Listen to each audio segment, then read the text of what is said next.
Hello everyone. इस video में class 10 chapter 1 real numbers में कुछ डेफिनेशंस और एग्जांपल सॉल्व करेंगे। पहली डेफिनेशन है प्राइम नंबर्स। प्राइम नंबर्स कौन से होते हैं? Prime numbers are those numbers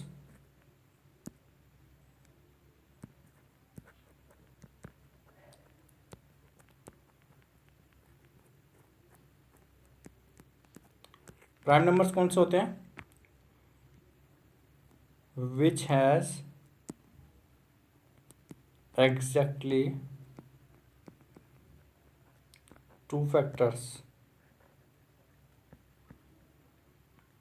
ये वो नंबर होते हैं जिनके केवल दो फैक्टर्स होते हैं। फॉर एग्जांपल, अगर हम वन के फैक्टर की बात करें तो वन का केवल वन होता है, therefore one is not a prime number. Two की बात करें तो टू के कितने फैक्टर्स होते हैं? वन एंड टू, एग्जैक्टली दो हैं, therefore it is a prime number. Three की बात करें, one and three, therefore it is also a prime number. 4, 1 2 4, therefore it is not a prime number. 5, 5 के factors 1 and 5, therefore it is also a prime number. तो smallest prime number कौन सा हमारा? 2। और composite numbers कौन से होते हैं? Composite numbers, these are those numbers which have more than two factors. तो उसमें था एग्जैक्टली, इसमें मोर देन टू फैक्टर्स, मोर देन टू फैक्टर्स। तो जैसे कि मोर देन टू फैक्टर किस में आया था? हमारा 4 में आया था। ऊपर देखें तो 1 2 एंड 4, दो से ज़्यादा फैक्टर थे, therefore it is a prime number. तो वन प्राइम नंबर नहीं था तो क्या वन कंपोजिट होता है? उसका तो एक ही फैक्टर है, तो मोर देन टू नहीं हुआ, तो therefore one is not a composite number. तो one is neither a prime number, one is neither a prime number nor composite. ना तो प्राइम नंबर है ना कंपोजिट नंबर है, नॉर कंपोजिट नंबर। वन केवल अकेला नंबर है जो ना तो प्राइम है ना कंपोजिट है। सिमिलरली कंपोजिट का और एग्जांपल देखें तो 6, 1 2 3 6, more than two factors, therefore it is also a composite numbers. Prime number की डेफिनेशन आपने एक और पढ़ी होगी, वो थी which are divisible by one and number itself, but number must be greater than 1. If a number is greater than 1 and it is divisible by 1 and number itself, then it is a prime number. 1 neither prime nor composite. ये definition हमने क्यों देखी prime composite key? Fundamental theorem of arithmetic की वजह से। Fundamental theorem of arithmetic क्या कहती है? हर एक कंपोजिट नंबर है, जैसे पहले लिखा था हमने 1, can be expressed or factorise, अगर हम उसके फैक्टर्स बनाएं as a product of primes, primes के फैक्टर्स बनाएं उसके, तो दिस फैक्टराइजेशन इज यूनिक। वो फैक्टराइजेशन होगा वो यूनिक होगा अपार्ट फ्रॉम द ऑर्डर, कि उनको आगे पीछे लिख दें। जैसे 6 के फैक्टर्स बनाते हैं 2 एंड 3, तो 6 के फैक्टर्स हुए 2 एंड 3, तो आप इसके 6 के फैक्टर्स 2 और 3 आएंगे, आप इसको या तो 2 इंटू 3 लिख दो या 3 इंटू 2 लिख दो। ऑर्डर मतलब इनका प्लेस चेंज करने के बाद, ठीक है। आप उनका ऑर्डर अलग कर सकते हो, लेकिन जो फैक्टर्स होंगे वो यूनिक होंगे। ये है हमारी फंडामेंटल थ्योरम ऑफ अर्थमेटिक। इसका यूज करके हम और क्वेश्चंस करेंगे। इस स्लाइड में एक चीज इंपॉर्टेंट है, वो ये है कि प्रिंस ऑफ मैथमेटिशियंस के नाम से किसको जाना जाता है? Call Friedrich Gauss. ये गॉस हैं, इनको as a prince of mathematicians के नाम से जाना जाता है, और इनके साथ और भी मैथमेटिशियंस के नाम दे रखे हैं, और बता रखा है कि इनका जो कंट्रीब्यूशन था वो दोनों में था, मैथमेटिक्स में और साइंस में भी। तो इम्पोर्टेंट क्या है? प्रिंस ऑफ मैथमेटिशियंस के नाम से किसके जाना जाता है? तो गॉस को जाना जाता है। इतना याद कर लेना last word. Okay, next example 5 करेंगे, लेकिन उससे पहले डेफिनेशंस कर लेते हैं। पहला लिखा हुआ है HCF। HCF का फुल फॉर्म एग्जाम में नहीं आएगा, लेकिन फिर भी highest common factor, highest common factor. LCM का full form least common multiple, ठीक है। और इसके बेसिस पे HCF एलसीएम कैसे निकालते हैं छोटी क्लासेस में भी किया है, बाकी और जब एग्जांपल्स करेंगे तब देखेंगे। लेकिन उसके साथ में एक फॉर्मूला और है, अगर कोई भी दो पॉजिटिव इंटीजर्स हैं ए एंड बी, कोई भी दो पॉजिटिव इंटीजर्स दे रखे हैं हमारे ए एंड बी, तो उनका एच सी एफ इंटू में उनका एल सी एम वो हमेशा उन दो नंबर्स के प्रोडक्ट के बराबर होगा। फॉर एग्जाम्पल 4 एंड दूसरा नंबर ले लिए 12, या फिर ले लेते हैं 6 एंड 16, ठीक है, ये लिया तो 6 के फैक्टर्स 2 इंटू 3, 16 के 2 इंटू 2 इंटू 2 इंटू 2 कितना हुआ, 2 टू जो 4 टू जो 8 टू जो 16 हो गया। तो इसका एच सी एफ क्या होगा 2, एल सी एम कितना होगा, जो कॉमन था वो एक बार लिखा, जो बचा है वो लिख दिया, तो 16 3 जा 48। ये किसके बराबर होता है, ए एंड बी के प्रोडक्ट के बराबर। ए कितना था हमारा 6 एंड बी कितना था 16, तो इन दोनों का प्रोडक्ट इसके बराबर आएगा। एग्जांपल्स करेंगे बाकी और देखेंगे, तो बस इतना याद रखना, H C F of two numbers into LCM of two numbers will always be the equal to the product of those two numbers. Example number 5 important example है, सेम आपका एक्सरसाइज में भी क्वेश्चन दे रखा है। कंसीडर द नंबर, और उसके हिसाब से और भी क्वेश्चंस बनाए जा सकते हैं। कोई भी नंबर दे रखा 4 की power n, n natural number है, तो हमें चेक करना है कि किसी n के लिए n की अगर वैल्यू पुट कर दिया जाए तो ये 0 से एंड होगा या नहीं होगा। मतलब अगर कोई भी वैल्यू दे रखा है 7 6 5 0, तो ये 0 से कब एंड होगा, जब एटलीस्ट इसमें 2 और 5 आएगा तो 0 से एंड होगा, अदरवाइज नहीं होगा। तो सिमिलरली ये करने के लिए तो पहले लिखा सॉल्यूशन 4 की पावर n को आप कितना लिख सकते हैं, इक्वल टू 2 इंटू 2 की पावर n, 4 के फैक्टर्स बना दिए, दैट इज 2 इंटू 2 मतलब 2 की पावर 2 की पावर n, और इसको लिख सकते हैं 2 की पावर 2n, इतना हो सकता है। कोई भी नंबर अभी बताया कब एंड होता है, जब उसमें 2 और 5 हो, लेकिन यहाँ पे 4 की power n has 2 as a only prime number and by fundamental theorem of arithmetics,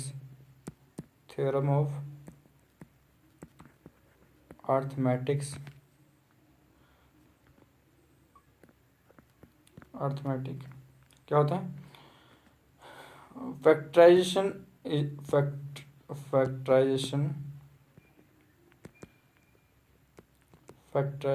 of composite number in prime numbers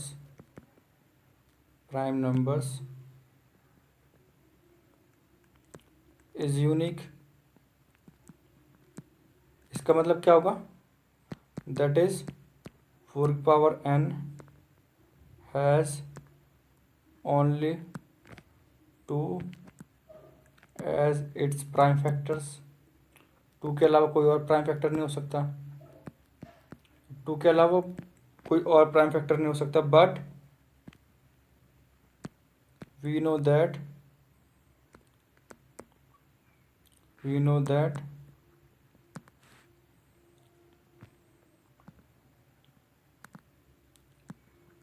if a number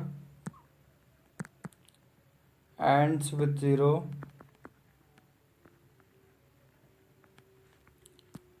it must have 2 and 5 as its factors, but here 4 की power n has only 2 as its factor, not 5. Therefore last line, 4 की power n never ends with 0,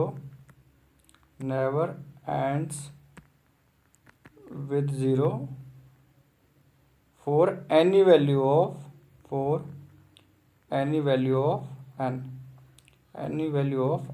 n की आप कोई भी value ले लो, उसके लिए 0 मतलब एंड नहीं होगा। तो हम इसमें क्या कर रहे हैं, हम पहले बता रहे हैं कि 4 की पावर n के जो फैक्टर्स हैं, पॉसिबल फैक्टर्स हैं, उसको हम लिख सकते हैं 2 इंटू 2 की पावर n में, और किसी भी नंबर को एंड होने के लिए क्या चाहिए हमको, 2 और 5 दोनों चाहिए। लेकिन हमारी जो फंडामेंटल थ्योरम ऑफ अर्थमेटिक्स कह रही है कि वो कंपोजिट नंबर के जो प्राइम फैक्टर्स होते हैं वो यूनिक होते हैं, जो प्राइम फैक्टर्स होते हैं वो यूनिक होते हैं। तो इसका बस 2 है केवल फैक्टर, तो 5 इसका फैक्टर नहीं है, देयरफॉर ये कभी भी एंड नहीं होगा 0 से। तो मतलब मीनिंग ऐसे ही है, आप ऊपर नीचे थोड़ा चेंज करके लिख सकते हो क्योंकि स्टेटमेंट से ज़्यादा यूज हो रही है। लेकिन कैसे लिखना, पहले फैक्टर्स करके दिखाएं, फिर बताया कि इसका bye fundamental theorem of arithmetics इसका बस 2 ही फैक्टर होगा और कुछ नहीं हो सकता। लेकिन हमने उसके बाद लिखा कि इसको 0 से एंड होने के लिए 2 और 5 दोनों चाहिए, यहाँ पे केवल 2 था, 5 नहीं था। देयरफॉर ये किसी भी n की वैल्यू के लिए ये क्या नहीं होगा, एंड नहीं होगा 0 से। अगर 4 की एग्जाम सेम, अगर हम 6 की पावर n लिख दें, क्या ये होगा, 6 को लिख सकते हैं 2 इंटू 3 की पावर n, तो 2 की पावर n इंटू 3 की पावर n, तो इसमें 2 और 3 आ रहा, 5 नहीं आ रहा, देयरफॉर नहीं होगा। सिमिलरली नेक्स्ट लिख देते हैं 5 की पावर n, तो ये तो ऑलरेडी प्राइम फैक्टर्स 5 है, 2 नहीं है, इस बार 2 नहीं है, therefore it will never and with 0। Reason वही ले देंगे कि दोनों चाहिए लेकिन 2 नहीं है। सिमिलरली 12 की पावर n लिख दिया, 12 को कैसे कितना लिख सकते हैं, 2 2 जो 4 3 जो 12 की पावर n, मतलब 2 की पावर 2 इंटू 3 की पावर n, दैट इज 2 की पावर 2n इंटू 3 की पावर n। ये हमने फैक्टर्स किए, यहाँ पे 2 की पावर है लेकिन 5 की पावर नहीं है, देयरफॉर ये भी 0 से एंड नहीं होगा। ऐसे सिमिलरली एक और 15 की पावर n, 15 क्या होगा, 3 इंटू 5 की पावर n। सिमिलरली 3 की पावर n इंटू 5 की पावर n, तो यहाँ पे 5 की पावर में है, 2 की पावर में नहीं है। तो इसके अकॉर्डिंग आपको कितने भी मेथड से अलग अलग से आ जाए, हमें बस ये बताना कि वो 0 से होगा एंड या नहीं होगा। तो अगर उसमें 2 और 5 दोनों नहीं है तो एंड नहीं होगा, अगर दोनों हैं तो एंड हो जाएगा, किससे, 0 से। इसके बाद next question, find the LCM and HCF of 6 and 20 by prime factorisation method. Prime factorisation method से एचसीएफ और एलसीएम निकालना है दोनों। तो पहले 6 के फैक्टर्स कर लेते हैं, 6 के फैक्टर्स ईजी है, तो 6 का फैक्टर्स हो गए 2 इंटू 3। 20 के फैक्टर्स 2 10 2 5 5 1, तो 20 के फैक्टर्स हो गए 2 into 2 into 5। HCF of 6 and 20, HCF होता है मिनिमम पावर और which is common, maximum power which is common, sorry highest common factor, तो कॉमन दोनों में है जो है वो पूरा लिख देंगे। तो दोनों में क्या कॉमन है, बस 2 कॉमन है, तो लिख दिया 2, एचसीएफ हो गया 2। और एलसीएम पूछा होता तो किसका, 6 एंड 20 का,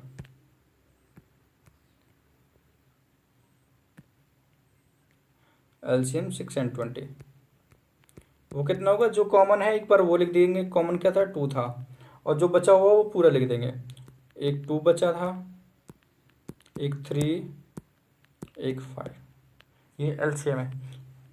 मल्टीप्लाई करेंगे कितना आएगा, 2 2 जा 4, 4 3 जा 12 एंड 12 5 जा 60, तो एलसीएम कितना हो गया, 60 हो गया। और एचसीएफ कितना था, 2 था। ठीक है, तो बस इतना ही था, प्राइम फैक्टरेशन से मेथड से निकालना था। 6 और 20 के फैक्टर्स बनाए, प्राइम फैक्टर से उनको वैल्यू लिखे, बस सॉल्व हो गया। ठीक है, next question, question number example number 7, HCF of 96 and 404 prime factorisation method से। यहाँ पे बस हमें एचसीएफ निकालना है, हैंड्स फाइंड द एलसीएम, और हैंड्स उसका यूज़ करके एलसीएम फाइंड करना है। उसका यूज़ करके मतलब हम लोगों को जो हमने अभी फॉर्मूला पढ़ा था उसका यूज़ करके हम एलसीएम निकालेंगे। कैसे करेंगे, पहले फैक्टर्स बना लेते हैं। 96 के फैक्टर्स कौन कौन से हो जाएंगे, 2 से किया 48, 2 से किया 24, 2 से 12, 2 6 जा 2 3 एंड 3 1, तो 96 हो गया। 96 is equals to 2 into 2 into 2, कितने टाइम्स, 1 2 3 4 5 टाइम्स, 5 टाइम्स इंटू में 3, तो आप इसको कितना लिख सकते हो, 2 की पावर 5 इंटू 3। सिमिलरली हमको नेक्स्ट फैक्टर्स किसके बनाने हैं, 404 के, तो 404 के फैक्टर्स बना लेते हैं। 404, 2 2 4, 0 2, अगेन 2, 2 1 2, 0 1 एंड 101 के 101 से होगा। तो 404 is equals to 2 into 2 into 101, it will become 2 की पावर 2 इंटू 101। ठीक है, अब HCF निकालना है पहले हमें। तो HCF of 96 and 404 will become, जो कॉमन है उसका कॉमन देखना है कितना कॉमन है। 2 का पावर 2 था, 2 का पावर 5 है, तो 2 का पावर 2 कॉमन है। इधर 3 है, 101 है, कुछ भी नहीं हुआ, तो कितना हो गया HCF, it will become 4। HCF कितना आ गया हमारा 4। हमें बोला हैंस LCM, तो हमें यही ऐसे कॉमन लेके ये नहीं बताना, हमें फॉर्मूला लेके बताना है। तो LCM of 96 into 404 will be product of two numbers divide by HCF। HCF कितना था 4। तो ये फॉर्मूला है हमारा, product of two numbers divide by there HCF। तो 4 1 जा 4 1 जा 4, 0 1, तो it will become 96 into 101. On product we will get 96 96 96 96। ये क्या हो गया इनका LCM। तो यहाँ पे हमने कौन सा फॉर्मूला यूज़ किया है, यहाँ पे हमने फॉर्मूला यूज़ किया था जो हमने किया था HCF into LCM is equal to product of two numbers. तो हमको HCF दे रखा था, therefore it will go into the division, तो इसको हम डिवाइड में पहुंचा देंगे। तो LCM is equal to A into B divide by HCF, ये फार्मूला यूज़ किया हमने। ठीक है, next is question number example number 8। यहाँ पे हमें 3 नंबर्स दे रखे हैं, HCF और LCM निकालना है 6 का, 72 का एंड 120 का using the prime factorisation method से। तो सॉल्यूशन, 6 के फैक्टर्स कितने हो जाएंगे 2 इंटू 3, 72 के फैक्टर्स कितने हो जाएंगे 72, 2 3 जा 6 जा 12, 2 18, 2 9, 3 and 3, therefore it will becomes 2 into 2 into 2 into 3 into 3, that is 2 का पावर 3 into 3 का power 2। Similarly next is the 120 मतलब 12 into 10, वैसे तो डायरेक्ट भी लिख सकते हैं लेकिन करके दिखा देते हैं। 120, 2 6 जा 12, 0, 2 3 जा 0, 15, 3 and 5, therefore 120 के हो जाएंगे 2 into 2 into 2 into 3 into 5, तो इसको लिख सकते हैं 2 का पावर 3 into 3 into 5। तो जो कॉमन है उसका लीस्ट, तो कॉमन वही होगा, अगर इधर 2 का पावर 1 था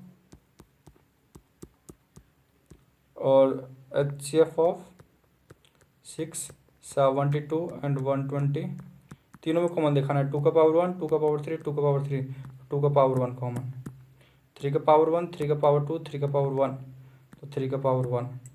5 पहले में है ही नहीं, दूसरे में भी नहीं है, तो 5 नहीं लिखेंगे, therefore it will become 2 into 3, that is 6, 2 into 3 is equal to 6। तो 6 हो गया हमारा HCF। अब हमें LCM निकालना है। LCM कैसे निकालेंगे, सेम पहले तो जो कॉमन है, कॉमन कितना था, तो 2 गया और 2 का एक पावर, इतना सब्ट्रैक्ट हो गया था हमारा, तो कॉमन था 2 into 3। ठीक है, तो ये 2 और 3 गया, इसमें से भी एक 2 एक 3, तो कितना बचा,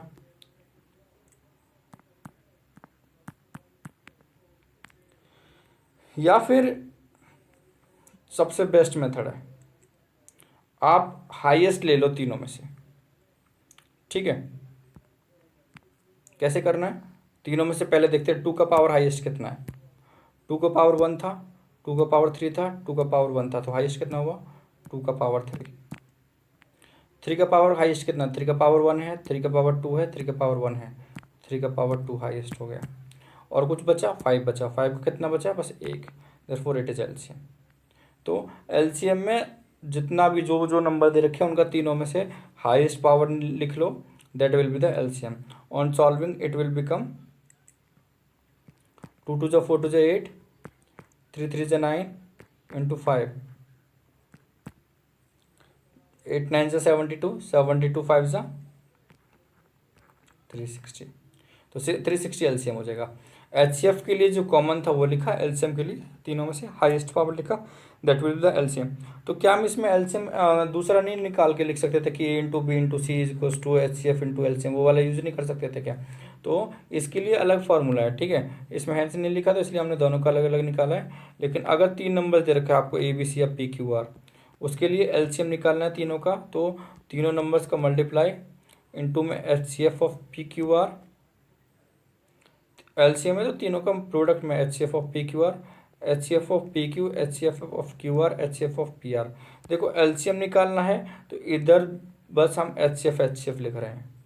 सिमिलरली आपको एच सी एफ निकालना है तो दूसरी तरफ हम एलसीएम में एलसीएम यूज़ कर रहे हैं। ऊपर तीनों का एक साथ, नीचे दो दो नंबर करके तीनों एक बार पी क्यू, एक बार क्यू आर, एक बार पी आर, ठीक है। अगर पी क्यू आर का निकालना है तो पी क्यू आर का प्रोडक्ट थ्रू में H C F of P Q R, और फिर H C F of P Q, Q R, P R. Similarly H C F निकालना है तो P Q R, LCM of P Q R, P Q, Q R और P R का तीनों का अलग अलग का एलसीएम दो दो नंबर्स का करके, ठीक है। इसके बेसिस पे एग्जाम्पल नहीं दे रखा ना क्वेश्चन दे रखा कोई भी, पर फिर भी फॉर्मूला लर्न कर लेना। Thank you.